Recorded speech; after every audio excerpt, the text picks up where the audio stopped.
The morning sun rose over New Hebron just like it had for the past 20 years. Children walked to school while their parents headed to work in the farming districts. The colony had grown from a small settlement to a thriving city of 2.3 million people. Nobody expected this day would be their last. Commander Sarah Chen sat in the captain's chair of the patrol ship Defiant, drinking her morning coffee. Her crew was running routine checks near the edge of the system. It was boring work, but somebody had to do it. Earth had been part of the Galactic Council for 15 years now, and most aliens still treated humans like children who had just learned to walk. Sarah did not mind too much. Humanity was new to space, and the other races had been traveling between stars for thousands of years. The Krell Dominion alone had controlled their sector for over 3,000 years. They were reptilian creatures, tall and covered in dark scales with eyes that never seemed to blink. They made Sarah uncomfortable, but the Council promised peace between all member species. That promise died at 9:37 in the morning. The sensor officer shouted a warning. Sarah spilled her coffee as she jumped up. On the main screen, dozens of ships appeared from faster-than-light travel. They were Krell vessels, their dark hulls shaped like daggers pointed at New Hebron. Sarah opened communications immediately. "This is Commander Chen of the United Earthship Defiant. You are entering human space without authorization. Please state your intentions." There was no response. The Krell ships moved into position above New Hebron. Sarah felt her stomach drop. She knew what was coming, but her mind refused to accept it. "Get us closer," she ordered. "Maximum speed. And send a priority alert to Earth." The Defiant raced toward the planet, but it was too small and too far away. Sarah watched helplessly as the Krell ships began firing. Bright beams of energy struck the surface. Cities vanished in flashes of light. The planet's atmosphere caught fire in places. Within minutes, the entire surface was burning. Sarah's hands gripped the armrests of her chair so hard they hurt. Her crew sat in stunned silence. Some were crying. Others looked like they might be sick. 2.3 million people had just died, and they could do nothing but watch. The Krell ships finished their work and began turning toward the Defiant. Sarah's tactical officer reported that they were being targeted. 3 Krell cruisers broke formation and headed their way. "Prepare for emergency jump," Sarah said. Her voice sounded strange in her own ears, hollow and distant. "Get us out of here, now." The Defiant's faster-than-light drive activated just as the Krell fired. The ship shook violently and alarms blared throughout the bridge. They had taken a glancing hit, but they had escaped. Sarah ordered the crew to record everything their sensors had captured. The galaxy needed to see what the Krell had done. The journey back to Earth took 3 days. Sarah spent most of that time in her quarters, staring at the walls. She had joined the fleet to explore the galaxy and meet new species. She had not signed up to watch millions of people die. Every time she closed her eyes, she saw New Hebron burning. When the Defiant reached Earth, Sarah was summoned immediately to United Earth Government headquarters. She stood before the Council of Nations and played the recording. The chamber fell silent as the leaders of Earth watched New Hebron die. Some looked away. Others wept openly. When the recording ended, the room erupted in shouting. "This is an act of war," the Chinese representative declared. "We must respond with force," agreed the American president. "Against the Krell Dominion?" The European Union chancellor shook her head. "They have thousands of ships. We have barely 200. This would be suicide." Ambassador Yuki Tanaka, Earth's representative to the Galactic Council, reported from the Council station.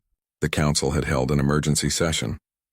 The Krell representative had called the attack a population management action in response to human expansion into contested space. New Hebron had been in human territory for 2 decades, but the Krell did not care about such details. The Council had voted to express their deep concerns about the situation. They encouraged both sides to pursue diplomatic solutions. Not a single species voted to condemn the Krell or sanction them. The Krell Dominion was too powerful, and humanity was too new and too weak to matter. Ambassador Tanaka's message ended with her own opinion. "We are alone in this. The Council will not help us. If we want justice for New Hebron, we must take it ourselves." Sarah was promoted to captain and given command of a new ship, the Vengeance. She did not feel honored. She felt angry. The United Earth government was moving into what they called total mobilization. Every factory was being retooled. Every shipyard was working around the clock. Retired military officers were being called back to service. Admiral Marcus Webb addressed the fleet in a message broadcast to every military installation. He was an old man with silver hair and tired eyes, but his voice was strong. For 15 years, we tried to be good neighbors in the galaxy. We followed the rules. We sought peace. The Krell have shown us that peace is only possible when you are strong enough to defend it. We were not strong enough. Our people on New Hebron paid the price for our weakness. He paused, and when he spoke again, his voice was hard as steel. That changes now. We will build ships. We will train soldiers. And we will show the Krell Dominion and every other species in this galaxy that humanity will not roll over and die. Because someone decided, we do not matter. The Krell struck first, but we will strike last. Sarah watched the speech from the bridge of the Vengeance. Around her, the crew nodded in agreement. These men and women had all lost someone on New Hebron. Friends, family, loved ones.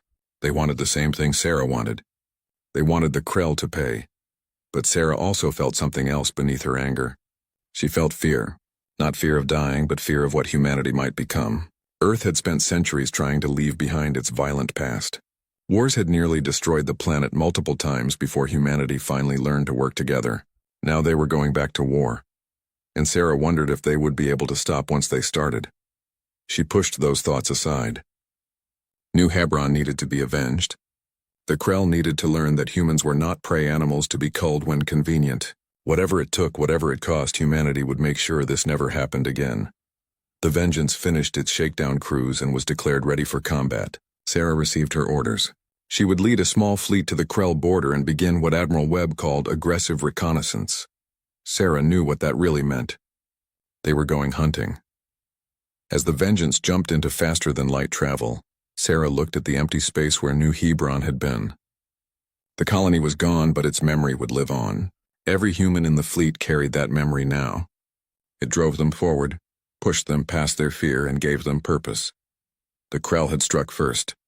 They had done so thinking humanity would beg for mercy or hide behind the useless Galactic Council. They were about to learn how wrong they were. Humanity was coming, and they were bringing the one thing the peaceful galaxy had forgotten. They were bringing war. Captain Sarah Chen stood on the bridge of the Vengeance and studied the tactical map. 6 other ships floated nearby in the darkness of space. They were all that remained of what had once been called the Third Exploratory Fleet. Now they had a new name. Admiral Webb had called them the Ghost Fleet, and their mission was simple: make the Krell pay. The target was a supply station on the edge of Krell territory. Intelligence reported it was lightly defended. Only 2 patrol ships and a handful of automated defenses. Sarah knew the real challenge would be getting in and out before reinforcements arrived. All ships report ready, her first officer said. Sarah nodded. Begin the attack. The Ghost Fleet dropped out of faster-than-light travel right on top of the station. The Krell were caught completely off guard. Human ships opened fire with everything they had. Missiles streaked through space. Railguns fired metal slugs at incredible speeds. The station's shields collapsed within seconds. The 2 Krell patrol ships tried to fight back, but they were not ready. One exploded when a missile struck its reactor. The other tried to run. Sarah ordered 2 ships to pursue it. The Krell ship was faster, but human missiles were relentless. It died 5 minutes later. The station itself was evacuated. Sarah could see escape pods fleeing in all directions. She let them go. Her orders were to destroy military targets, not murder civilians. The Vengeance fired a spread of missiles into the station's main structure. Secondary explosions rippled through the facility. Within minutes, it was nothing but debris. "Jump us out," Sarah ordered, before their friends show up. The Ghost Fleet vanished into faster-than-light travel. Behind them, the Krell supply station burned. It was a small victory, but it was a start. Back on Earth, the factories worked day and night. Humanity was building ships at a rate that shocked the galaxy. The designs were crude compared to Krell technology. Human ships had thicker armor but weaker shields. They carried old-fashioned kinetic weapons alongside modern energy guns. Some alien observers called them primitive. Others called them brutal. What nobody expected was how many ships humanity could build. The Krell had been building their fleet for thousands of years. They had hundreds of massive cruisers and battleships, but they built them slowly, carefully, with artistic precision. Humans built their ships fast and dirty. What they lacked in elegance, they made up for in numbers. Admiral Webb explained the strategy to his officers. The Krell think war is an art form. They believe in honor and tradition. We are going to show them that war is not art. War is a job, and humans are very good at their jobs. The Ghost Fleet struck again 2 weeks later. This time they hit a mining operation in an asteroid field. The Krell defenders fought hard, but they were not prepared for human tactics. Sarah's ships hid among the asteroids, using them as cover. When Krell vessels came close, human ships would blast out of hiding and fire at point-blank range. One human destroyer took heavy damage and could not escape. The captain made a decision that would become famous throughout the fleet. Instead of surrendering or abandoning ship, he aimed his vessel at a Krell cruiser and hit maximum thrust. The destroyer crashed into the cruiser at full speed. Both ships exploded in a ball of fire. The Krell were horrified. Ramming was considered the act of desperate savages. But desperate savages kept winning. The mining operation was destroyed, and the Ghost Fleet escaped once again. War Master Krellthar sat in his command chamber on the Krell homeworld and read the reports with growing anger. These humans were not fighting like civilized beings. They ambushed supply convoys. They used nuclear weapons, which most species had banned centuries ago. They employed cyber attacks to disable Krell computer systems. They even used biological weapons on one military base, releasing a virus that made the defenders too sick to fight. They are barbarians, Krellthar hissed to his advisors. They have no honor, no respect for the proper way to wage war. One brave advisor dared to speak. Perhaps, War Master, but they are winning. Krellthar struck the advisor across the face with his tail. They are winning minor skirmishes against unimportant targets. When we commit our full strength, these primitives will break like all the others. But privately, Krellthar was worried. The Krell Dominion had not fought a real war in over 500 years. Their last conflicts had been brief police actions against minor species. Those species had surrendered quickly when they saw the might of the Krell fleet. The humans should have done the same. Instead, they fought back with a ferocity that seemed insane. The Galactic Council watched the conflict with growing unease. Ambassador Tanaka attended every session and made sure humanity's voice was heard. When the Krell representative accused humans of war crimes, Tanaka had a sharp response. You destroyed an entire colony without warning. You killed 2.3 million civilians. You started this war. Now you complain that we fight back too hard? She looked around the chamber at the other species. Where were all of you when New Hebron burned? We asked for help. We asked for justice. You gave us nothing but words. So we will give you results. The smaller species in the council began to whisper among themselves. For thousands of years they had lived under the shadow of the great powers. Species like the Krell could do whatever they wanted, and nobody dared to challenge them. Now humanity was challenging them, and the humans were not losing. The Nexari Collective, a species of traders and merchants, approached Ambassador Tanaka in private. They offered to share intelligence about Krell ship movements and supply routes. In exchange, they wanted human protection for their trade convoys. Tanaka agreed immediately. With Nexari intelligence, the Ghost Fleet became even more effective. Sarah's ship seemed to appear out of nowhere, strike fast and vanish before the Krell could respond. Supply lines were disrupted. Military outposts were destroyed. Krell ships began traveling in larger groups for safety, which only made them easier to track. After 6 months of raids, Admiral Webb called Sarah back to Earth. She expected to be given a new assignment or perhaps a medal. Instead, Webb showed her the plans for a massive offensive. We have been stinging them like insects, Webb said. Now it is time to show them we can bite. The Krell are planning to strike at Earth itself. We will be ready. Sarah looked at the defensive plans and felt her blood run cold. The Krell were committing 300 ships to the attack. It was the largest fleet they had assembled in centuries. If they reached Earth, the war would be over. What do we have to stop them? Sarah asked. Webb smiled. It was not a pleasant smile. Everything. Humanity had not been idle. The moon had been transformed into a massive weapons platform. Thousands of railguns pointed toward space. Missile silos covered the surface. Automated defense platforms orbited Earth in layers. And hidden in the asteroid belt, humanity had built something special, something the Krell would never expect. They think we are primitives, Webb said. They think we only know how to fight dirty and run away. They are about to learn that primitives can be very creative when their home is threatened. Sarah received a new assignment. She would command a squadron of fast attack ships during the coming battle. Her job was to harass the Krell fleet and draw them into the kill zone. It was dangerous work, but Sarah did not hesitate. New Hebron still burned in her memory. The Krell fleet began moving toward Earth. War Master Krelthar led them personally aboard his flagship, the Eternal Dominance. He was confident. 300 ships would be more than enough to crush the human homeworld. After Earth fell, the rest of humanity would surrender. Then the Krell could return to their proper place as the dominant power in the sector.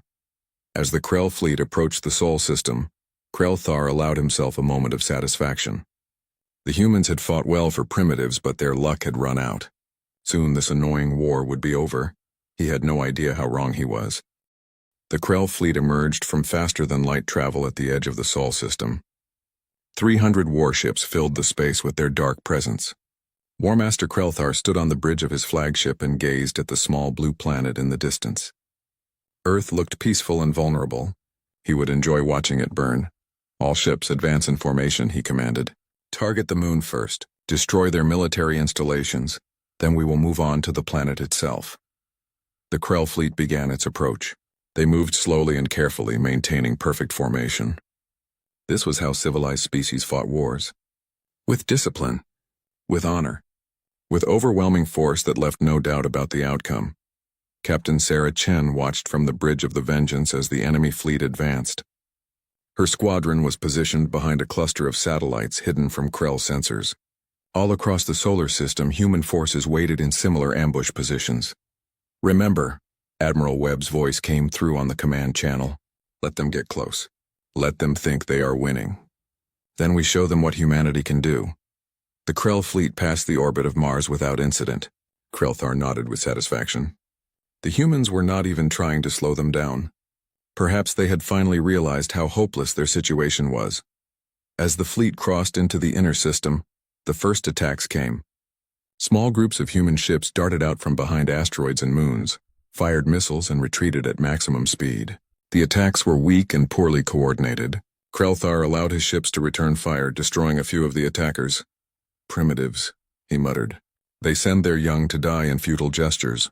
What Krelthar did not know was that those attacks were not meant to hurt his fleet. They were meant to position it. Each time the Krell ships turned to engage the human attackers, they moved a little off course. Slowly, carefully, the humans were herding 300 Krell warships exactly where they wanted them. The Krell fleet reached the moon. Krelthar gave the order to begin bombardment. His ships opened fire on the lunar surface. Energy beams struck the gray rock and exploded in massive clouds of dust. Several installations were destroyed in the first volley. Then the moon fired back. Thousands of railguns opened up at once. Unlike energy weapons that could be partially blocked by shields, these guns fired solid metal slugs at incredible velocity. The projectiles punched through Krell shields like they were not even there. Ships rocked under the impact. Armor crumpled. Several cruisers lost power and began drifting. Evasive action. Krelthar roared. Return fire on those gun positions. But the guns were buried deep in the lunar rock. The Krell could destroy the surface installations, but the main weapons were untouchable. More and more railgun rounds slammed into the fleet. A Krell battleship exploded when a slug penetrated straight through to its reactor core. Then the missiles launched. Thousands of them rose from hidden silos across the lunar surface. They filled the space between Earth and Moon with contrails and fire. Krell point defense systems tried to shoot them down, but there were too many. Missiles struck ship after ship. "This is impossible," one of Krelthar's officers cried. "Intelligence said the humans only had a few hundred missiles."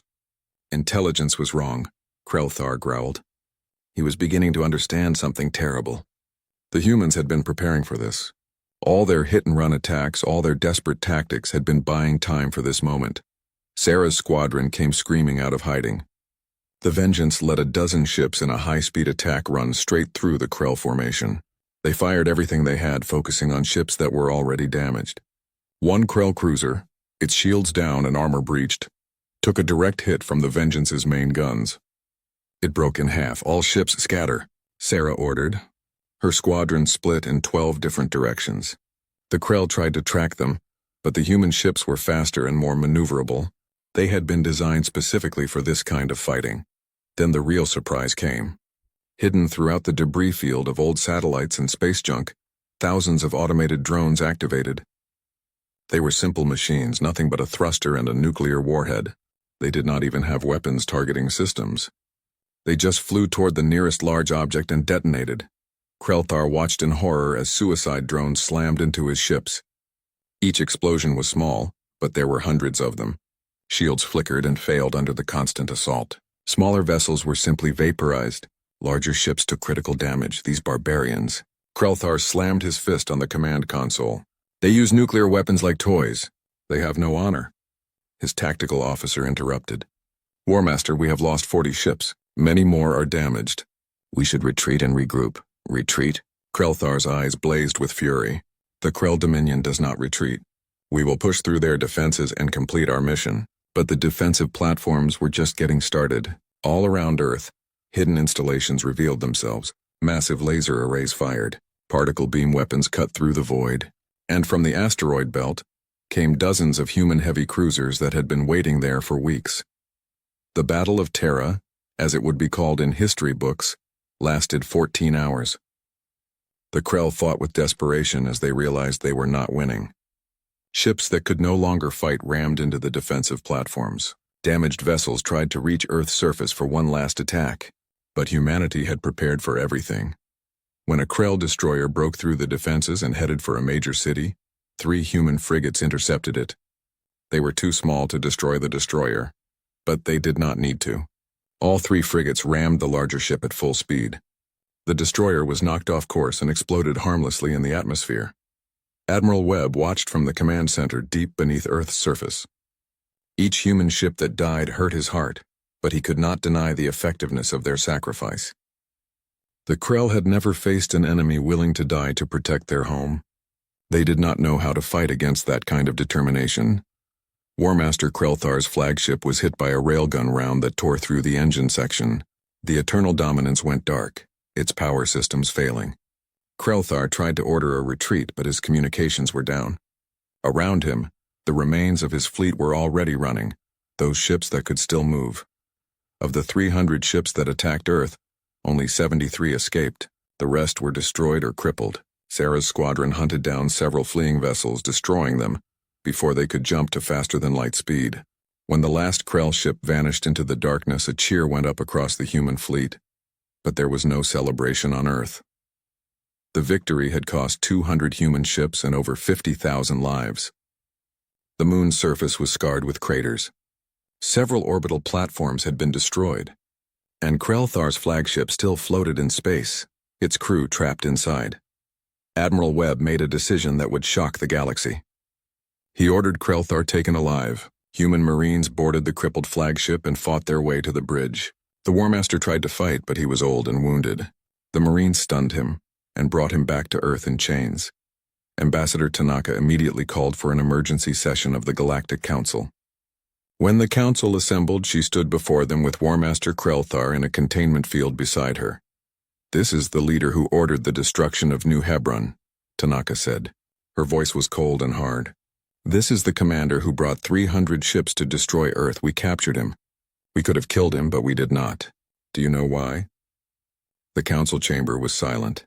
Every species representative stared at the captive Krell with a mixture of shock and disbelief.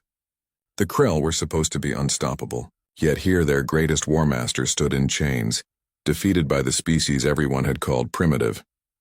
"We spared him because we are not monsters," Tanaka continued. "We fight to defend ourselves, not to commit genocide. But make no mistake, the Krell started this war. They thought we would be easy victims. They were wrong." She activated a holographic display. It showed footage from the battle. The council watched as the Krell fleet was torn apart. They saw human ships sacrifice themselves. They saw the brutal efficiency of humanity's defenses. Many representatives looked away, unable to watch the carnage. "You call us barbaric," Tanaka said. "You call us primitive. But when the Krell came to destroy us, where were you? You did nothing. You said nothing. So we did what we had to do. We survived. And now the Krell will learn what it means to lose." 3 council species stood up and demanded that humanity be punished for excessive force. But for the first time in thousands of years, the smaller species found their voices. Representatives from a dozen minor civilizations spoke in support of humanity. They talked about living in fear of the great powers. They spoke of injustices they had suffered in silence. The vote was close, but the council did not condemn humanity. Instead, they agreed to establish tribunals for war crimes. Krelthar would be the first to stand trial. The Krell Dominion's allies quietly began distancing themselves from the conflict. Sarah Chen sat in her quarters aboard the Vengeance and watched the news broadcasts. The galaxy was changing. Humanity had proven that the old powers could be challenged. But Sarah felt no joy. She thought of all the people the Krell Dominion was in chaos. After the disaster at Earth, their military command structure had collapsed. War Master Krelthar was in human custody. More than 200 ships and their crews were lost. For a civilization that had not known defeat in 1,000 years, the shock was overwhelming. Admiral Marcus Webb stood before the United Earth government and presented his plan. It was called Operation Hellstorm, and it was designed to do one thing, and the Krell's ability to make war forever. "We cannot stop now," Webb said. "If we show weakness, the Krell will rebuild and attack again in 10 years or 20 or 50. We must make sure they never threaten anyone again." Some government representatives argued against the plan. They said humanity had already proven their point. The Krell had been defeated. Why continue the killing? But others remembered New Hebron. They remembered 2.3 million people who never got a chance to defend themselves. The vote was close, but Operation Hellstorm was approved. The human fleet, reinforced with newly built ships from the factories on Mars and Luna, prepared for the largest offensive in human history. They were not going to invade Krell territory. They were going to destroy every military installation the Krell had. Captain Sarah Chen was given command of the Ghost Fleet once again. Her mission was the most dangerous of all. She would lead a strike directly at the Krell homeworld, not to attack the planet but to disable their orbital defenses. If she succeeded, the Krell would have no choice but to surrender. Sarah gathered her squadron commanders in the briefing room. They all looked tired. They had been fighting for over a year now, and it showed in their faces. But their eyes still burned with determination. "This will not be easy," Sarah told them. "The Krell homeworld has defenses that make Earth's look primitive. They have been building them for 3,000 years. But they also have never been attacked. Their defenses are designed to stop an invasion fleet, not a fast strike force." She brought up a holographic map of the Krell system.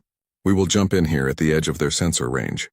Then we use maximum speed to reach the planet before they can organize a response. Our targets are the shield generators. Destroy those and the Krell will be defenseless." One commander raised his hand. "And if we cannot destroy them all?" Sarah looked him in the eye. "Then some of us will need to make sure they go down anyway." Everyone in the room understood what that meant. This was a one-way mission for anyone whose ship got too damaged to escape. Sarah could see the fear in their faces, but she also saw acceptance. They had all lost someone at New Hebron. If dying meant preventing another New Hebron, they would do it. The Ghost Fleet jumped into the Krell system 3 days later. 20 ships appeared out of nowhere and accelerated to maximum speed. Alarms blared across every Krell military installation. The impossible was happening. Earth was attacking them. The Krell had 36 warships in orbit around their homeworld. They scrambled to intercept the human ships. But the humans did not slow down or try to fight. They just kept accelerating, dodging return fire and launching missiles at anything that got too close. Sarah's tactical display showed multiple Krell ships on an intercept course. All ships maintain formation. Do not stop for anything. If you get hit, keep flying until you reach the target or you cannot fly anymore. The first human ship took a direct hit from a Krell battleship. Its shields collapsed and the hull was breached in a dozen places. But the captain kept the engines running. The damaged ship limped forward, trailing debris and atmosphere until it reached the nearest shield generator. Then it rammed the structure at full speed. The explosion took out the generator and the ship. 1 down. 7 more to go. Sarah's Vengeance led the charge toward the main shield complex. Krell fighters swarmed around them like angry insects. Point defense guns shot down dozens, but more kept coming. The Vengeance's shields were taking heavy damage. Sarah could smell burning circuits from the overloaded systems. "Give me everything," she shouted to her engineering team. "I need full power to weapons." The Vengeance fired its main guns at the shield generator. The first shot was absorbed by the generator's own shields. The second shot cracked them. The third shot punched through and hit the main structure. The generator exploded in a ball of blue fire. 2 down, 6 to go. All across the orbital zone, human ships were fighting and dying to reach their targets. A destroyer lost its engines but continued on momentum alone, using thrusters to aim itself at a generator. A frigate completely engulfed in flames crashed into a defense platform and destroyed both. Another ship, its crew dead and systems failing, was remotely piloted by AI into the final approach. Sarah watched as ship after ship sacrificed itself.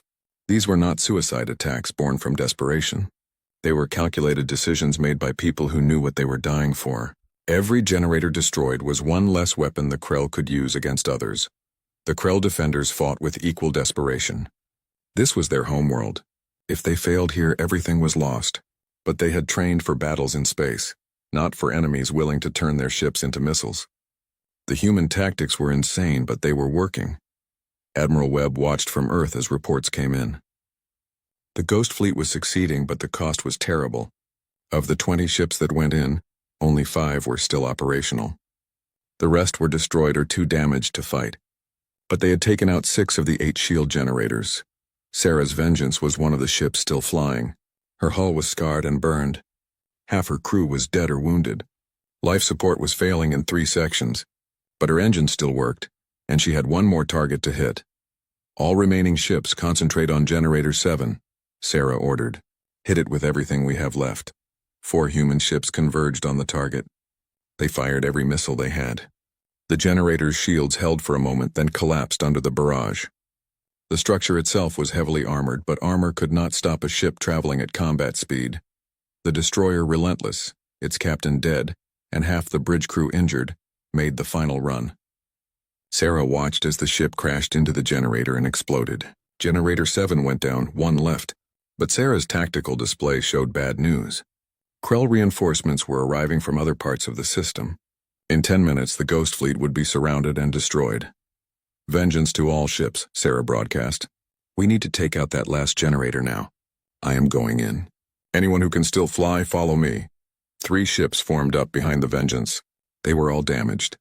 They were all running on emergency power, but they were still in the fight. The small formation accelerated toward the final shield generator. Krell weapons fire filled the space around them. One ship took a direct hit and exploded instantly. Another lost half its hull but kept flying. Sarah's shields finally failed completely. Energy beams scorched the Vengeance's armor. Sarah, her first officer said quietly, "We are not going to make it." Sarah looked at the tactical display. He was right. They would not survive long enough to destroy the generator. Unless she did something drastic. All ships, this is Chen, break off and get out of here. That is an order. I am finishing this run. Captain, no. Her weapons officer protested. That is an order. Sarah repeated. Someone needs to tell Earth what happened here, now go. The 2 remaining ships peeled away and headed for the system edge. Sarah knew some of her crew would try to stop her. She locked everyone out of the helm controls. The Vengeance was under her command alone now. She aimed the ship directly at the shield generator and pushed the engines to maximum. The Krell threw everything they had at her. Energy beams, missiles, kinetic rounds. The Vengeance shook with each hit. Whole sections of the ship went dark. The bridge caught fire. Sarah strapped herself into the captain's chair and held course. She thought about New Hebron. She thought about the millions who died that day. She thought about all the people who had died in this war, both human and Krell. All because some powerful beings had decided that weaker species did not matter. This is for New Hebron, Sarah whispered. But at the last moment, something unexpected happened. The remaining crew, trapped in various parts of the ship, started sending her messages. They were not begging her to turn back. They were thanking her for leading them, thanking her for giving them a chance to mean something. Sarah realized she was not alone in this sacrifice. Her crew was choosing to die with her. They could have abandoned ship, but they stayed. They stayed because this mattered, because someone had to make sure the Krell never did this to anyone else. The Vengeance struck the shield generator at full velocity. The explosion was visible from the surface of the Krell homeworld. The last shield generator went offline. The Krell capital was defenseless. From orbit, Admiral Webb's fleet appeared. Dozens of human ships dropped out of faster-than-light travel. They had been waiting for this moment. The Ghost Fleet had succeeded. Now it was time to deliver the ultimatum. Webb's message broadcast on all Krell frequencies. This is Admiral Marcus Webb of the United Earth Fleet. Your orbital defenses are destroyed. Your warships are... The wreckage of the Vengeance was recovered from orbit around the Krell homeworld. Most of the ship was destroyed, but they found the bridge intact. Captain Sarah Chen's body was still strapped in the captain's chair. Admiral Webb insisted on being present when they brought her home to Earth. Sarah was given a hero's funeral. Millions watched as her coffin was carried through the streets of Geneva. Flags flew at half-mast across the planet. She had become a symbol of humanity's determination and sacrifice. But to Admiral Webb, she was just another name on a list that had grown far too long. The Krell Dominion was broken into occupation zones. Human administrators worked with Krell civilians to establish a new government. All military shipyards were dismantled. The Krell fleet was reduced to a small defense force, barely enough to fight pirates. It would take them centuries to rebuild if they were ever allowed to. War Master Krellthar stood trial for war crimes at the new Galactic Court of Justice. It was a human idea, but dozens of species had supported it. For the first time in galactic history, the powerful would be held accountable for their actions against the weak. Krellthar showed no remorse. "I did what I believed was necessary for my people," he told the court. The humans were expanding too quickly.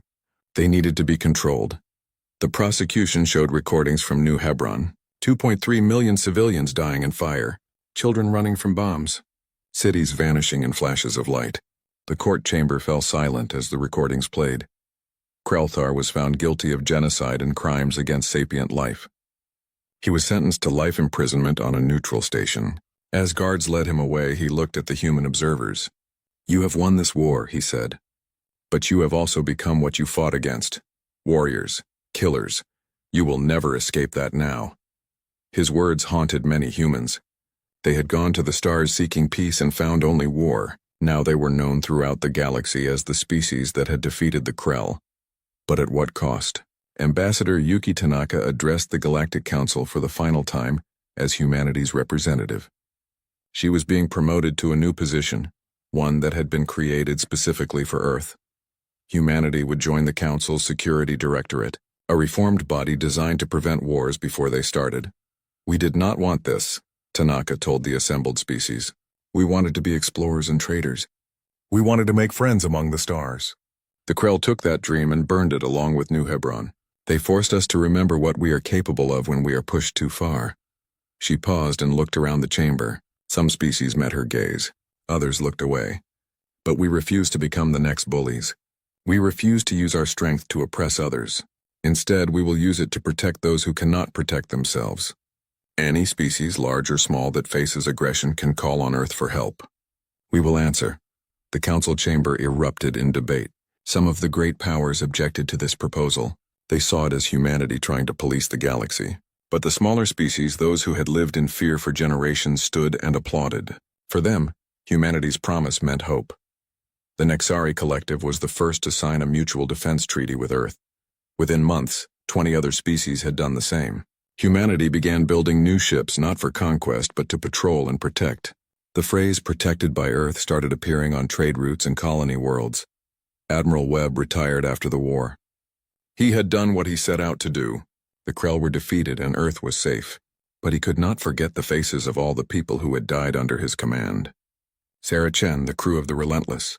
The pilots who rammed their ships into Krell vessels. Thousands of names on a memorial wall that seemed to grow longer every time he looked at it. At his retirement ceremony, Webb gave a short speech. "We won the war, but we must never forget what war costs. Every person who died believed they were defending something worth dying for. They were right, but I hope humanity never has to make such sacrifices again. We fought so that others would not have to. Let that be our legacy." Earth began the long process of healing. The moon's surface was scarred with craters from the Battle of Terra. They decided to leave them as they were. Future generations would see those scars and remember the price of peace. A memorial was built at the site where New Hebron once stood. 2.3 million names were carved in stone. The human fleet continued to grow, but its mission changed. Instead of preparing for the next war, it focused on exploration and defense. Human ships escorted trade convoys through dangerous space. They responded to distress calls from mining colonies. They helped smaller species build their own defenses. The galaxy was changing. The old order, where the powerful did whatever they wanted, was breaking down. Species that had been silent for thousands of years found their voices. The Galactic Council became more democratic. New rules were established to prevent conflicts. And humanity, the species everyone had called primitive, was at the center of it all. But not everyone was happy with the changes. Some of the great powers watched humanity's rise with suspicion and anger. They had lost influence and prestige. They whispered among themselves about the need to correct the situation. Humanity's allies warned Earth about these whispers, but the United Earth government was not worried. Let them whisper, the new Earth president said. Let them plot. But they should remember what happened to the Krell. We did not want that war. We did not start it. But we finished it. Anyone who threatens peace will learn the same lesson. 10 years after the war ended, a ceremony was held at New Hebron. The memorial was completed, and survivors from across human space came to remember. Old veterans stood in silence, looking at names they recognized. Young children asked their parents who these people were and why they died. Among the visitors was a young Krell. She had been born after the war and had grown up learning about what her people had done. She approached the memorial hesitantly, afraid of how the humans would react. An old human veteran saw her and walked over. He had lost his entire family at New Hebron. The Krell girl expected anger or hatred. Instead, the veteran just looked tired. "Why did your people attack us?" she asked quietly. The veteran was silent for a long time. "Your leaders thought we were weak. They thought we would not fight back. They were wrong." He gestured to the memorial. "This is the price of that mistake. Remember it. Make sure your children remember it. So it never happens again." The Krell girl nodded. She had come to New Hebron to understand. Now she did. The war had not just killed people. It had killed the innocence of two species. The humans had learned they could never let their guard down. The Krell had learned that power without wisdom leads to disaster. Back on Earth, a new generation of children were growing up. They learned about the war in school. They saw the recordings and read the accounts. But they also learned about the peace that followed. They learned that strength was not just about winning fights, but about protecting the weak. A reporter asked one of these children what she wanted to be when she grew up. She thought for a moment and said, "I want to join the fleet. Not to fight wars, but to make sure we never have to fight one again." That was humanity's new dream. They had proven they could wage war better than species with thousands of years of experience. Now they would prove they could keep the peace just as well. The galaxy had struck first, but humanity's response had been to build a future where no one would need to strike at all. On the bridge of a patrol ship far from Earth, a young officer looked out at the stars. She wore a uniform with a patch that showed Earth and the moon. Above them were the words, "Never again." It was the motto of the United Earth Fleet. The officer thought about all the species, living under Earth's protection. She thought about the treaties and alliances that kept the peace. She thought about Captain Sarah Chen and all the others who had died so that she could stand here in safety. "Never again," she whispered to the stars. The war was over. Humanity had won. But more importantly, humanity had not forgotten why they fought. They remembered New Hebron. They remembered the cost. And they would make sure that cost meant something. The galaxy had learned a hard lesson about humanity. They were not the strongest species. They were not the oldest or the wisest. But when pushed to the edge, when their homes and families were threatened, they would do whatever it took to survive. And now that the fighting was done, humanity would do whatever it took to make sure no other species had to learn that same terrible lesson. The aliens had struck first, thinking humanity would be easy prey. Instead, they woke a sleeping giant. And that giant, having proven its strength, now used that strength to guard the weak and keep the peace. That was humanity's true revenge. Not destruction, but protection. Not conquest, but justice. The Krell had tried to erase humanity from the stars. Instead, humanity had become the stars' guardians. And they would remain vigilant, forever remembering the price of peace, forever ready to defend it. The galaxy would never forget the day the aliens struck first. But more importantly, it would never forget humanity's response, not with more violence than necessary, but with exactly enough. Not with cruelty, but with determination. Not to dominate, but to ensure it never happened again. The fireworks painted the void with colors that had no names in human languages. Grand Admiral Thexanor stood on the observation deck of the Valorian flagship, his forearms crossed in satisfaction as he watched the celebration unfold across 15,000 vessels. Ships from 7 different species floated in precise formation, their hulls still scorched from battle, their crews drunk on victory.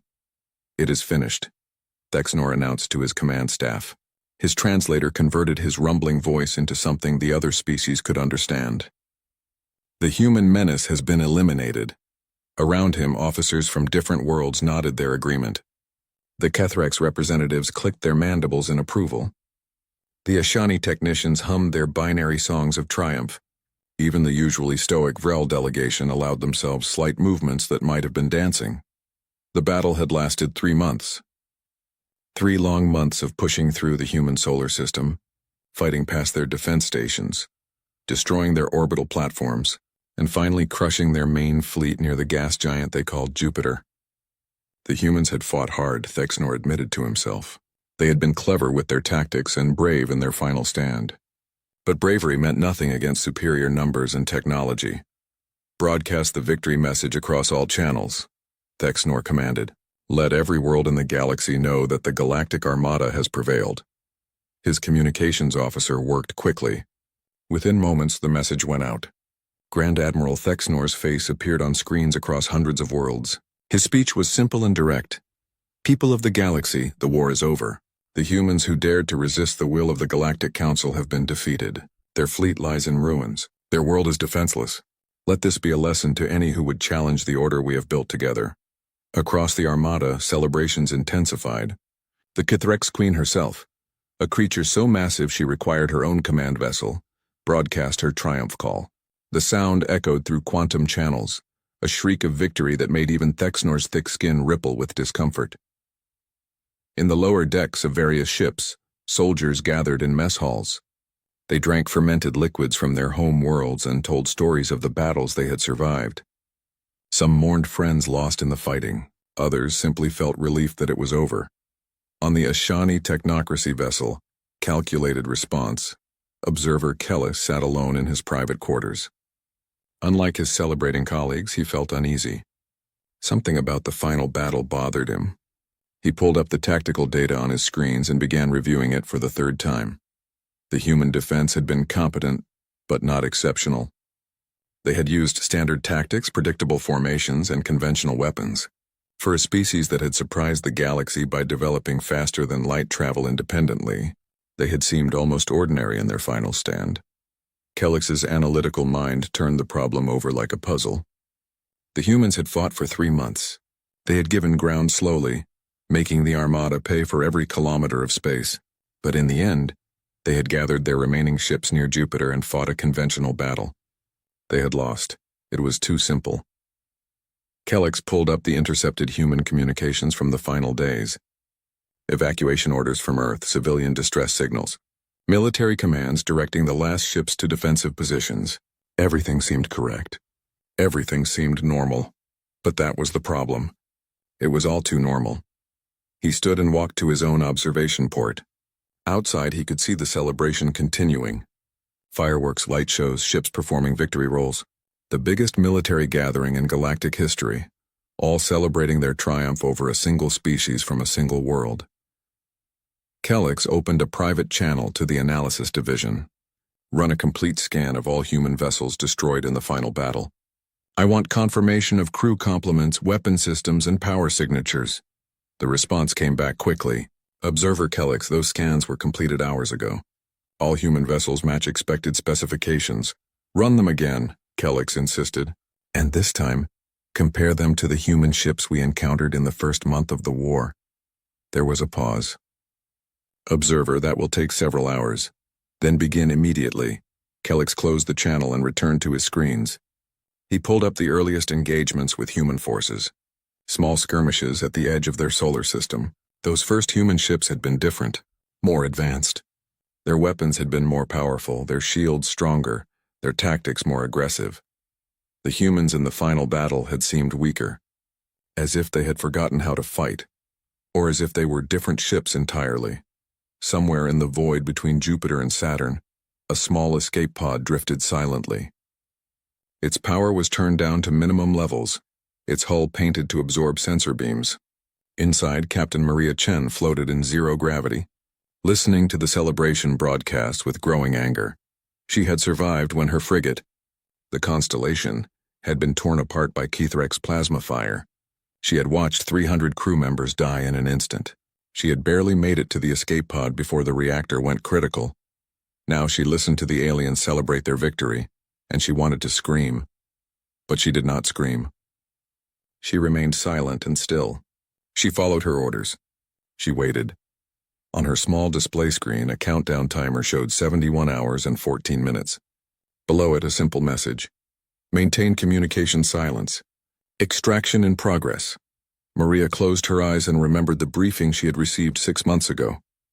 The briefing that explained what her ship was really doing. What they were all really doing. The Constellation had not been a front-line combat vessel. None of the ships in the Terran Defense Fleet had been. They were older models, previous generation technology, crewed by volunteers who understood the mission. They were bait. Maria's sister was out there somewhere, beyond the sensor range of the Galactic Armada. So was her brother.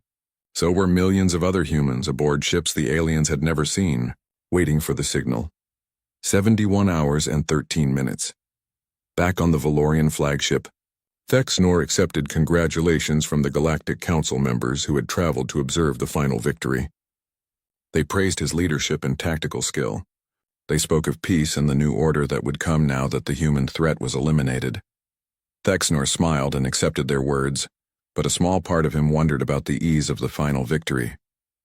In 300 years of military service, he had learned to trust his instincts, and his instincts told him something was wrong.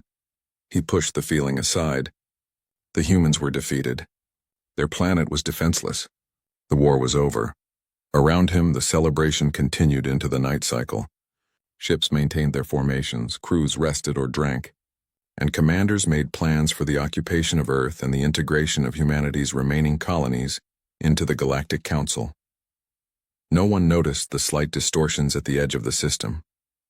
No one detected the gravitational anomalies forming in the space between stars. No one saw the 4 massive shapes beginning to emerge from dimensions that conventional physics said should not exist. In his quarters, Kellic stared at his screens and waited for the analysis results. His instincts, different from Thexnor's but equally reliable, screamed that they had made a terrible mistake. And in her escape pod, Captain Maria Chen watched the countdown timer and whispered a prayer for what was about to happen. The celebration continued, but the galaxy was about to change forever. 72 hours after the celebration, the sensor alarm went off. Lieutenant Vexes, a young Valorian officer on monitoring duty, almost ignored it. The sensors had been glitchy since the battle. Debris from thousands of destroyed ships created false readings constantly. But this alarm was different. It came from the long-range array, not the local scanners. "Sir, we have anomalous readings at grid reference 774, Vexes reported to the command deck. The duty officer barely looked up from his celebration meal. "Debris field?" "Negative, sir. These readings are coming from beyond the system edge. Distance approximately 40 astronomical units. That got attention." The duty officer put down his food and walked to the sensor station. "Show me," Vexes brought up the display. 4 massive distortions appeared on the screen like ripples in space itself. The readings made no sense. The mass signatures were enormous, but there was nothing there. "Run a diagnostic," the duty officer ordered. "The equipment must be damaged." Vexes ran the diagnostic. Every system showed green. "Sir, the equipment is functioning normally." "Then what are we looking at?" Before Vexes could answer, the distortions changed. Space itself seemed to tear open like fabric ripping along a seam, and through those tears something emerged. The first ship was 15 kilometers long. Vexes stared at the reading, certain it must be wrong. Nothing that large could move through space. Nothing that large could exist. But the sensors did not lie. The massive vessel was there, its hull a dark gray that seemed to absorb light rather than reflect it. Then a second ship emerged, and a third, and a fourth. "Sound general quarters," the duty officer whispered. "Wake the admiral. Now." Across the Galactic Armada, celebration stopped as the alert spread. Thousands of ships went from relaxed to combat ready in minutes. Grand Admiral Thexnor reached the command deck of his flagship, still fastening his uniform. "Report," he demanded. His sensor chief, a veteran with 40 years of experience, looked pale. "4 contacts, sir. Unknown configuration. Mass readings indicate each vessel is approximately 15 kilometers in length. Thexanor felt his blood chill. 15 kilometers. The largest ship in the Galactic Armada was 3 kilometers long. Are they human vessels? Transponder signals are broadcasting Terran identification codes, sir. Impossible, Thexanor said. We destroyed their fleet. These must be automated platforms. Weapons platforms left as a final defense. Observer Kellix's voice came over the command channel. Grand Admiral requests permission to speak. Granted. These are not platforms, sir. I am reading power signatures consistent with active reactors, life support systems, and propulsion drives. These are crude vessels. The humans do not have ships that large, Thexanor insisted. They did not have ships that large 72 hours ago, Kellix corrected. But clearly they do now. On the main view screen, the 4 massive vessels hung in space like birds of prey. They made no aggressive moves. They simply existed, their presence a threat by itself. Then the communication came. It was audio only, transmitted on all frequencies. The voice was human, male, and calm. It spoke in perfectly clear Galactic Common, the trade language most species used, Galactic Armada. This is Admiral James Hawthorne of the Terran United Worlds Navy. You are ordered to stand down your vessels and prepare for negotiations. You have celebrated too soon. Silence filled every command deck across the Armada. Thexanor found his voice first. Identify your vessels. Two's indomitable, two's defiant, two's resolute, and two's unforgiven.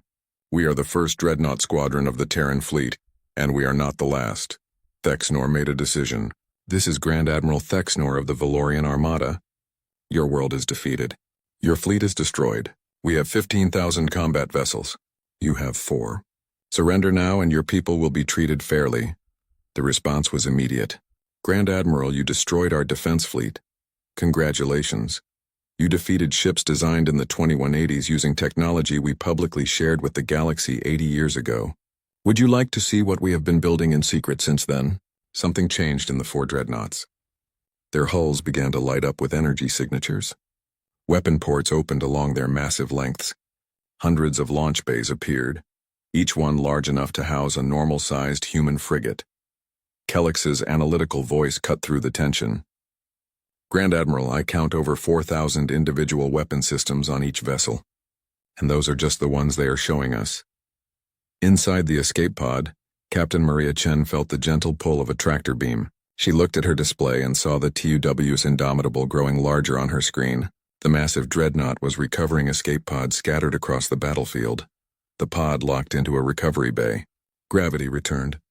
The hatch opened, and Maria climbed out to see dozens of other survivors being processed by medical teams. And beyond them, through the observation ports, she could see the interior of the dreadnought. It was a city. Entire streets of crew quarters, parks with real trees. The ship was so large it had its own weather system in the central habitat ring. A tall man in an admiral's uniform approached her. His hair was gray, his face lined with age and stress, but his eyes were sharp and focused. Captain Chen, Admiral Hawthorne said, welcome aboard. Your sister is waiting for you in Medical Bay 3. Your acting captain did his job well. Maria saluted despite her exhaustion. The Constellation followed orders, sir. We drew them in. You did more than that, Hawthorne said quietly. You made them think they won. That was the hardest part. He turned to look at the view screen showing the Galactic Armada in the distance. 15,000 ships all turning to face the 4 dreadnoughts. Now comes the easy part, Hawthorne said. We show them what happens when you wake up a sleeping giant. Back on the Valorian flagship, the Galactic Council members demanded action. They wanted the dreadnoughts destroyed. They wanted proof that humanity was still defeated. Thexanor studied the tactical displays and felt doubt creeping into his mind. The humans had hidden these ships somehow. They had let their people die in a fake defense fleet, while these monsters waited in the dark. What else had they hidden? Grand Admiral! The Cathrex Queen's voice boomed over the command channel. Why do we hesitate? They are only 4 ships. We will crush them as we crushed the others. 4 ships that are each larger than our entire command squadron, Thexanor replied. Size means nothing. Numbers are what matter. We have numbers. Kellix spoke again, his voice urgent. Grand Admiral, I have completed my analysis of the human defense fleet. The ships we destroyed were not their frontline vessels. They were older models deliberately used to mislead us about human capabilities. You are saying we were tricked? Thexnor felt anger rising. I am saying we made assumptions based on incomplete information, Kellic said carefully. The humans allowed us to see what they wanted us to see. On the view screen, the 4 dreadnoughts maintained their position. They did not advance. They did not retreat. They simply waited. Hawthorne's voice came across the communication channel again. Grand Admiral Thexnor, you have 24 hours to begin withdrawing your forces from this system. If you do not, we will be forced to demonstrate our capabilities. I suggest you use this time wisely. Thexnor started to respond, but another alarm cut him off. The sensors had detected more distortions. 8 more massive shapes were emerging from the void at different positions around the system. 8 more contacts, the sensor chief reported. Same configuration as the first 4. We now have 12 of these dreadnoughts surrounding the Armada. The celebration that had filled the fleet 72 hours ago was gone completely. In its place was something the Galactic Armada had not felt in centuries. Fear, and aboard the TUWS Indomitable, Admiral James Hawthorne stood with his hands behind his back and watched the Armada's formation begin to shift uncertainly. He felt no joy in this moment, only grim determination. Communications, he said quietly. Send the message to all dreadnoughts. Weapons hot. Shields up, but do not fire unless fired upon. Yes, sir. Hawthorne looked at the tactical display showing 12 dreadnoughts against 15,000 alien ships. The numbers should have been impossible. But numbers only mattered if both sides were playing the same game. The humans were playing a different game entirely, and they had been playing it for 50 years. The Galactic Council's emergency session lasted 18 hours. Representatives argued, threatened, and demanded action.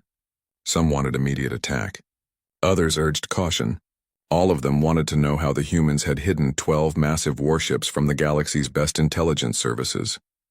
Grand Admiral Thexnor attended the session remotely, his image projected into the council chamber. He listened to the politicians argue while his mind worked through tactical problems. 12 dreadnoughts, probably more hidden somewhere. An enemy that had planned this for decades. Finally, the council speaker called for order. Grand Admiral Thexnor, what is your professional assessment? Thexnor chose his words carefully. The human vessels are technologically advanced beyond our previous estimations. However, they are still outnumbered more than 1,000 to 1. If we coordinate our attack properly, we can overwhelm them through sheer firepower. But you have doubts, Observer Kellic said. He was physically present at the council chamber, his Ashani form standing among the other delegates. I have questions, Thexnor admitted. The humans revealed these ships deliberately. They could have remained hidden and launched a surprise attack. Instead, they showed themselves and demanded negotiations. Why? Because they are weak, the Cuthrex Queen declared. They are hoping to frighten us with size and spectacle. But we have faced larger threats before, have we? Kellic asked quietly. When was the last time any member species of this council faced an existential threat? The question hung in the air. The truth was uncomfortable. The Galactic Council had maintained peace for 3 centuries through overwhelming force. No single species had challenged them in living memory. The council speaker made the decision. We will demand the humans stand down. If they refuse, we will demonstrate our own capabilities. Grand Admiral, you are authorized to conduct a limited strike to prove our superiority. Thexnor saluted. It will be done. But even as he gave the response, he wondered if they were making a terrible mistake. Admiral Hawthorne received the message from the Galactic Council 1 hour later. Stand down or face destruction. He read it twice, then called his command staff together in the briefing room of the Indomitable. They want a demonstration of force, he told the assembled officers. They still think they can intimidate us. Should we show them the graviton lance? Asked Captain Rivera, commander of the Resolute. Hawthorne nodded slowly. We need to make them understand the reality of their situation without causing unnecessary casualties. The graviton lance is perfect for that. He pulled up a star chart on the main display. There is a rogue moon in this system.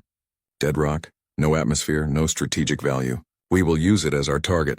How much power? Rivera asked. Full charge. I want them to see what we can do. Maria Chen, recently promoted to acting commander of one of the Indomitable's fighter wings, spoke up. Sir, with respect, if we show them our best weapon, we lose the mystery. The unknown is sometimes more powerful than the known. Hawthorne looked at the young officer with approval. Good thinking, Commander. But sometimes you need to show enough to make them believe without showing everything.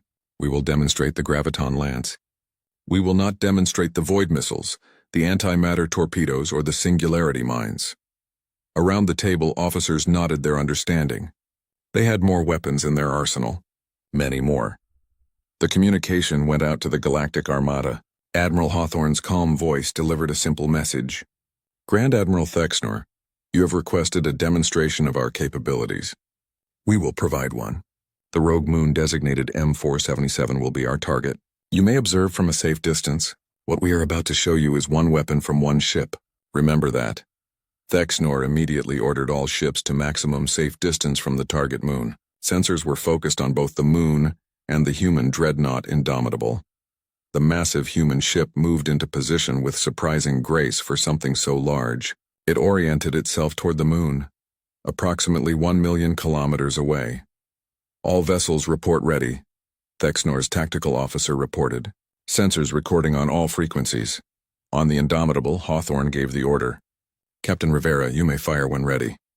The graviton lance was humanity's most powerful directed energy weapon. It did not fire energy in the conventional sense.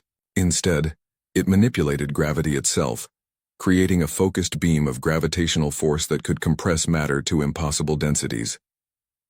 The weapon charged. Energy readings from the Indomitable spiked dramatically. Then a beam, barely visible to the naked eye, shot across the distance between ship and moon. The moon did not explode. Instead, it began to compress. Thexnor watched in horror as the celestial body, approximately 1,200 kilometers in diameter, began to shrink. The compression happened impossibly fast.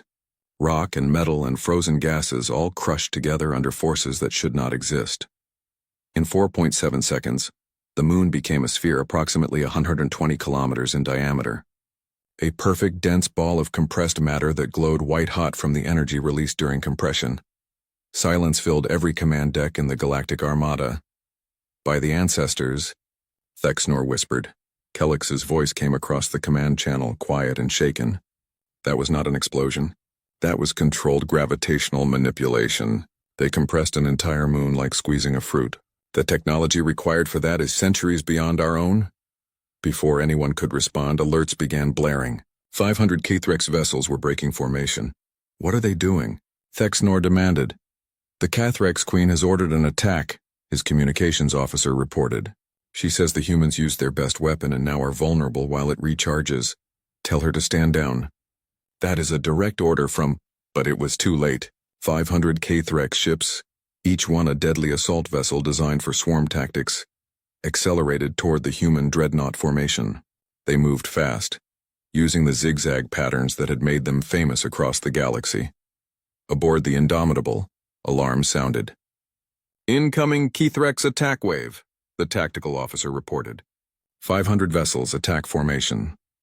Hawthorne did not hesitate. Deploy drone swarms. Point defense to automatic. Do not use primary weapons. I want them disabled, not destroyed. Yes, sir. The Cathrex ships closed the distance rapidly. They were 15 minutes from engagement range. 10 minutes. 5 minutes. Then the Indomitable responded. Launch bays across all 12 dreadnoughts opened simultaneously. What emerged was like a metallic cloud. Thousands upon thousands of autonomous fighters, each one no larger than a personal vehicle, swarmed out into space. The drones moved with precision that no living pilot could match. They organized into formations, created overlapping fields of fire, and adapted their tactics in real time using quantum computers that processed information faster than organic brains could imagine. The Cathrex ships opened fire first. Plasma bolts and kinetic rounds filled space with deadly energy. The human drones dodged, not all of them, but enough. The formations shifted and flowed like schools of fish, and where the Cathrex expected to find targets, they found empty space. Then the drones returned fire. The weapons were not designed to destroy. They were designed to disable. Precise energy beams targeted engines, weapons, and power systems. Each drone knew exactly where to shoot, to knock a Cathrex ship out of the fight without killing the crew. The point defense systems activated next. These were the real terror. Railguns that fired projectiles at a significant fraction of light speed, thousands of them, all firing simultaneously, all controlled by targeting computers that never missed. The Kithrex attack wave lasted 17 minutes. When it was over, all 500 ships were disabled. Not destroyed, disabled. Their crews were alive but drifting in space waiting for rescue. The human dreadnoughts had sustained 0 damage, 0 thecks, nor stared at the tactical display in disbelief. 500 ships. The Kithrex Queen's personal assault fleet. Defeated in less time than it took to eat a meal. Hawthorne's voice came across the communication channel, and now there was an edge to it. Grand Admiral Thexnor, we have demonstrated both our weapons technology and our combat effectiveness. Your Kithrex allies attacked us without provocation. We defended ourselves with minimal force. Their crews are alive and unharmed. He paused, letting that sink in. We could have destroyed them. We chose not to. Please understand what that means. Thexnor understood. The humans were showing mercy, which meant they were confident enough in their superiority to afford mercy. Hawthorne continued. You asked how many ships we have. I will tell you. 12 dreadnoughts, 40 pocket dreadnoughts, each the size of your largest vessels, and enough support ships to maintain operations indefinitely. We built this fleet over 50 years, in shipyards hidden in the Oort cloud of our system, using resources you did not know we had access to. The Admiral's voice hardened. We did not build this fleet because we wanted war. We built it because 80 years ago, when we first made contact with your Galactic Council, we were treated as primitives and threats. We were given ultimatums and demands. We were told to submit or be destroyed. We chose a third option. We chose to prepare. On the observation deck of the Indomitable, Maria Chen stood with her sister Sarah, who served as a navigator on the Resolute. They watched the disabled Kithrex ships drifting in space. I killed 342 today, Sarah said. Observer Kellex worked in his quarters for 16 hours straight. The spy device he had planted during his diplomatic visit to the Indomitable was simple technology, easy to overlook. It was designed to intercept internal communications, nothing more. What it revealed surprised him completely. He had expected to find military communications, battle plans, weapons specifications, strategic weaknesses he could exploit. Instead, he found personal messages, crew logs, private conversations between humans who thought no one was listening, a message from a mother to her daughter. I have not seen Earth in 7 years. I wonder if I ever will again. But we are doing this for you so you can grow up free. A conversation between 2 engineers. The reactor is overheating again. We need parts we do not have. If we push it much longer, we risk complete failure. But orders are orders. A doctor's report. Crew member Hansen is having psychological breaks. He has killed over 2,000 enemy combatants through drone operations. He is 20 years old. This is the 4th case this month. Kellex read through hundreds of these intercepted messages. Slowly, a picture formed in his mind. The humans were not running on hatred or vengeance. They were running on fear and desperation. They were terrified. The dreadnoughts were powerful, yes, but they were also the result of 3 generations of humans living in secret colonies, working in hidden shipyards, sacrificing normal lives for a military buildup that consumed their entire civilization. Children who grew up never seeing their home planet, families separated for decades, an entire species mobilized for war they did not want, but felt they needed to survive. Kellex sat back in his chair and processed this information. The humans were not monsters. They were people pushed to an extreme situation who had responded with extreme measures, and now they were exhausted. The question was, what should he do with this information? He could share it with the Galactic Council. They could use it to find weaknesses, the psychological cracks in the human command structure, the mechanical failures in their ships, the growing unrest among crews who wanted to go home, or he could use it to broker peace. Kellex made his decision. Aboard the Indomitable, Admiral Hawthorne sat in his private quarters and reviewed casualty reports. The Kithrex engagement had resulted in minimal enemy deaths, but minimal was not 0. 43 Kithrex crew members had died when their ships lost power in the vacuum of space before rescue arrived. 43 beings who would never go home. 43 families who would mourn. He opened his personal log and began recording. It was a habit from his early military days, one he had never broken. Day 73 of active operations. We demonstrated the graviton lance today. The desired effect was achieved. The Galactic Armada is now aware of the technological gap between our forces. The Kethrex attack was repelled with acceptable losses on both sides. He paused, gathering his thoughts. I sometimes wonder if my children would be proud of what I have become. Jessica would be 47 now. Marcus would be 45. They died in the pre-war conflicts. The border skirmishes that showed us the Galactic Council had no intention of treating us as equals. I built this fleet to protect humanity. But what have I protected them from? War? We are in the middle of one. Destruction. We have destroyed so much already. Freedom? My crews live in metal boxes following orders, killing enemies they have never met. Perhaps there is no good answer. Perhaps there is only duty. He stopped recording and closed the file. No one would ever hear these words. They were for him alone. A message appeared on his command screen. Observer Kellex requesting a secure channel meeting. Hawthorne considered refusing. Then he accepted. Kellex's image appeared on the screen. The Ashani looked tired. His usually perfect posture slightly slumped. Admiral Hawthorne, I need to speak with you honestly, Kellex said. Go ahead. I planted a spy device on your ship during my visit. I will not apologize for this as we are at war. However, what I discovered has changed my perspective. Hawthorne's expression did not change. What did you discover? That your people do not want this fight. That your crews are breaking under the strain.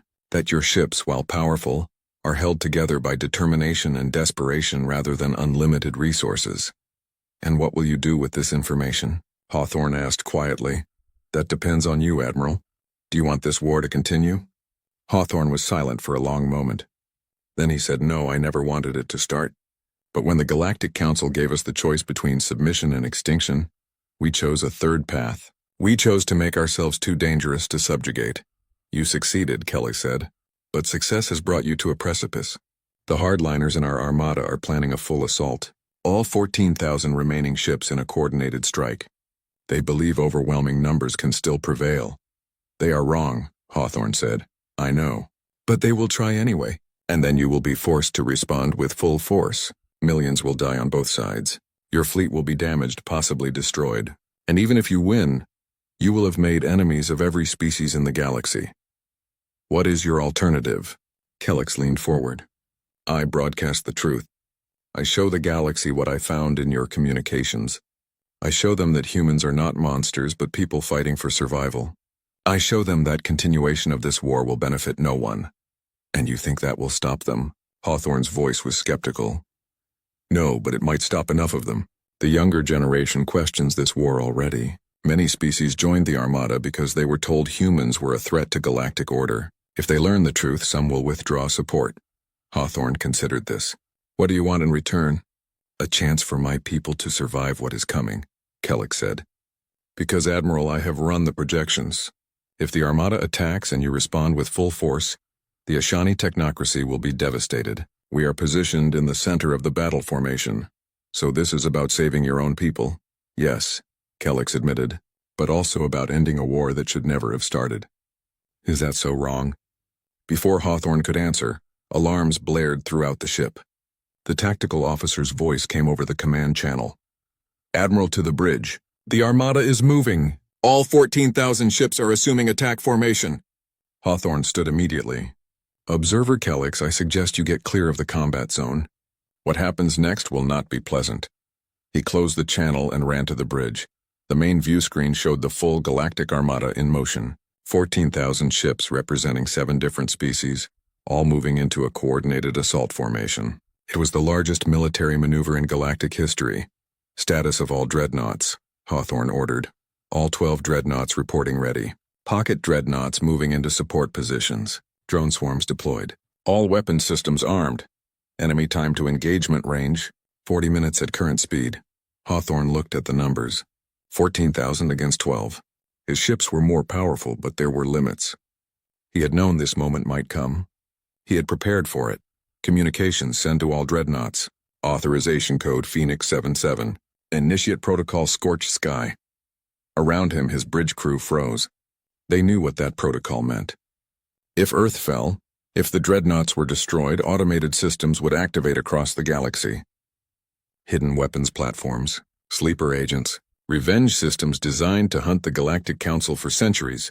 Sir, his executive officer said quietly, are you certain? If they destroy us here, they will attack Earth next. Our planet is defenseless. Protocol Scorched Sky ensures that even if we lose, they lose more. It is the only deterrent we have left. The timer counted down. 30 minutes to engagement. Maria Chen sat in her fighter ready to launch. Around her, 300 other pilots waited. They knew the odds. They knew most of them would not survive the next hour. Sarah's voice came over a private channel. Maria, if we do not make it, do not talk like that, Maria interrupted. No, listen. If we do not make it, I want you to know I am proud we fought together. Mom and Dad would be proud too. Maria felt tears forming but forced them back. We are going to make it, both of us. And then we are going to go home and see Earth again. I hope you are right. 20 minutes to engagement. Aboard his flagship, Grand Admiral Thexnor gave the order he had been dreading. All ships, weapons free. Commence attack on my mark. Around him, his command staff worked silently. There was no celebration now. No confidence. Only grim determination. Grand Admiral, his communications officer said, we are receiving a wideband transmission. It is from Observer Kellic. Put it through. Kellic's voice filled the bridge. But it was not a private communication. It was broadcasting on all frequencies to every ship in both fleets. Attention, all vessels. This is Observer Kellic of the Ashani Technocracy. I have information about the human forces that everyone must hear. Cut that transmission, Thexnor ordered. Unable to comply, sir. He is using a Priority Council override code. Kellic continued. I have intercepted human communications. I have seen inside their ships. And what I found? The neutral station was called Haven's Grace. It was an old trading post built centuries ago when the Galactic Council was young. Now it served as a meeting place for diplomatic encounters that needed neutral ground. Admiral James Hawthorne arrived first. His shuttle docked at the station's main port. He wore his formal uniform but carried no weapons. As agreed, no guards accompanied him. Just one man walking into a room that could be a trap. He had lived long enough not to fear death. But he feared failure. The meeting room was simple. A table, 2 chairs, a window showing the stars beyond. Hawthorne sat and waited. Grand Admiral Thexnor arrived 15 minutes later. The Valorian was taller than Hawthorne, his forearms moving with practiced military precision. He also wore his formal uniform. He also carried no weapons. They looked at each other across the table. 2 old warriors, both exhausted, both carrying the weight of their people's survival. You look tired. Admiral Hawthorne, Thexnor said finally. So do you. Grand Admiral, Thexnor sat down heavily. For a moment neither spoke. Then the Valorian said, I am 347 years old. I have fought in 17 wars. I have never lost a battle. Until now I have never faced an enemy I could not defeat. You have not lost, Hawthorne said. Not yet. We both know the truth. If we continue fighting, my armada will be destroyed. We might damage your dreadnoughts, perhaps destroy 1 or 2. But the cost would be catastrophic. Millions dead. And for what? Hawthorne leaned back in his chair. For what indeed?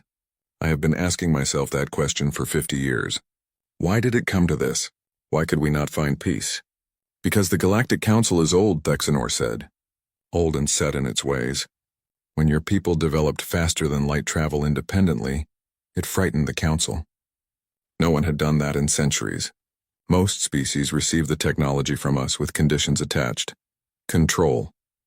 But we figured it out ourselves, Hawthorne said. So you could not control us. Yes, and beings who cannot be controlled are threats. Or so the Council decided. Thexnor activated a small data device on the table. Images appeared in the air between them. Communications, orders, secret meetings. I have been investigating, Admiral. The incident that started this war. The attack on your colony ship Horizon was not what we were told.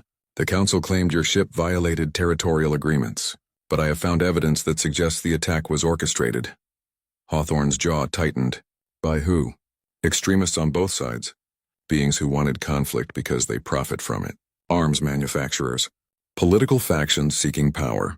They manipulated events to make war inevitable. The Horizon was carrying 3,000 colonists, Hawthorne said quietly. Families, children, all dead to start a war that benefited a few. Yes, and now millions more have died continuing it. Hawthorne looked at the data. Names he recognized. Companies that supplied weapons to both sides. Politicians who had gained power through war rhetoric. A conspiracy that spanned decades and multiple species. If this information is accurate, many powerful beings will want it buried. They will try, Thexnor agreed. But Observer Kellex has already copied it and distributed it widely. Too late to suppress now. The truth is spreading. So what do we do? Hawthorne asked. We end this, not with victory for either side, but with something harder. Peace. They talked for 6 hours. They negotiated. They argued. They found common ground. A ceasefire would be immediate. Human dreadnoughts would withdraw to defensive positions around Earth and human colonies. The Galactic Armada would withdraw beyond the Kuiper Belt. A joint commission would investigate the war's origins and prosecute those responsible. But the hardest part was trust. How could they trust each other after so much death? We start small, Kellex said. He had joined the meeting remotely, his image projected into the room. Joint projects, scientific cooperation, cultural exchanges. We show both our peoples that the other side is not monsters. My people will resist, Thexnor said. Many still believe humans are dangerous. My people will resist too, Hawthorne added. We have spent 3 generations preparing for war. Peace will feel like surrender to some. Then we must lead, Kellex said simply. That is what leaders do. The formal ceasefire was signed 18 hours later. Ships from both fleets witnessed it. The document was simple but profound. Both sides agreed to stop killing each other and start talking instead. It was not perfect. It solved nothing completely. But it was a start. 5 years passed. The colony of New Harmony was built on a moon orbiting a gas giant in neutral space. Half the inhabitants were human. Half were from various Galactic Council species. The children played together without knowing they were supposed to be enemies. Maria Chen stood on the observation deck of the colony's main habitat. Her son, 3 years old, played with a young Valorian child. They were arguing about who got to use the blue toy ship. Universal concerns that crossed all species boundaries. They don't remember the war, Sarah said, standing beside her sister. She had retired from military service and now taught engineering at the colony's technical school. That's a good thing, Maria replied. Is it? If they forget, they might make the same mistakes. We won't let them forget. But we won't let the hate define them either. Down on Earth, the dreadnoughts were being converted. The weapon systems were removed. The graviton lances were retooled to bore tunnels through asteroids for mining. The massive vessels that had been built for destruction now served construction. Not all of them. Some remained as defense platforms just in case, but most were repurposed. Aboard what had been the TWS Indomitable, now renamed the Humanity's Hope, engineers worked to install hydroponics bays where missile silos once sat. The ship would become a mobile colony, carrying humans and aliens together to explore regions of space beyond the galactic rim. Admiral James Hawthorne, now retired, visited the ship one last time. He walked the corridors he had commanded during the war. They seemed different now, quieter, more peaceful. Captain Chen found him in the observation deck. Admiral, we're honored by your visit. I am not an admiral anymore, Maria. Just an old man visiting memories. The ship looks different. Everything looks different now, Hawthorne said. Better, I think, but different. They stood together in silence, watching workers install equipment that would help grow food instead of launch weapons. Do you regret it? Maria asked. Building the dreadnoughts? Hawthorne considered the question carefully. I regret that they were necessary. But I do not regret protecting our people. Sometimes you must be strong to survive long enough to find peace. And did we find it? Peace? We found the beginning of it. The rest is up to the next generation. Far away, Grand Admiral Thexnor sat in his retirement garden on Valoria Prime. He tended to plants that had been in his family for generations. Simple work that cleared the mind. A communication chime interrupted his thoughts. He accepted it and saw Admiral Hawthorne's face on the screen.